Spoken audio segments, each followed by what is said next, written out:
च्यालो नमस्ते। अनि अस्ति हामीले प्यार्जुङ युथ क्लबले टिपेको फोहोरहरू चाहिँ जम्मा गरेर राखेको चाहिँ राइनस नगरपालिकाले चाहिँ उठाउला जस्तो लागेन। अनि त्यही भएर चाहिँ यो फोहोरहरू चाहिँ हामीले पोखरा लाँदैछौँ के। अनि हेर्नु त, यदि फोहोर पोल्दैन भने यस्तो राम्रो हुन्छ हाम्रो वातावरण। हजुरहरूले फोहोर पोलिदिनुहुन्छ जथाभावी, त्यसपछि रिजल्ट के आउँछ थाहा छ? हेर्नु है, यसरी असिना पानी पर्छ,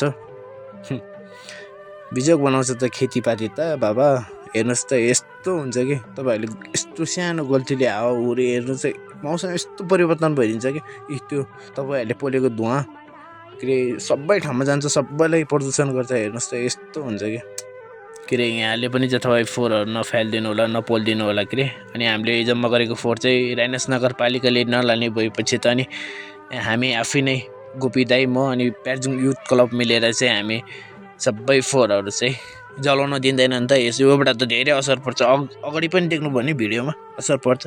त्यही भएर चाहिँ यो फोहोरहरूलाई चाहिँ हामी रियुज गर्नको लागि चाहिँ पोखरा पठाउँदैछौँ के अरे, आफ्नै लगानीमा हो के अरे। अनि सरकारले नहेरे पनि आफ्नो ठाउँ त आफूले बनाउनु पर्यो। त्यसैले धन्यवाद यहाँलाई।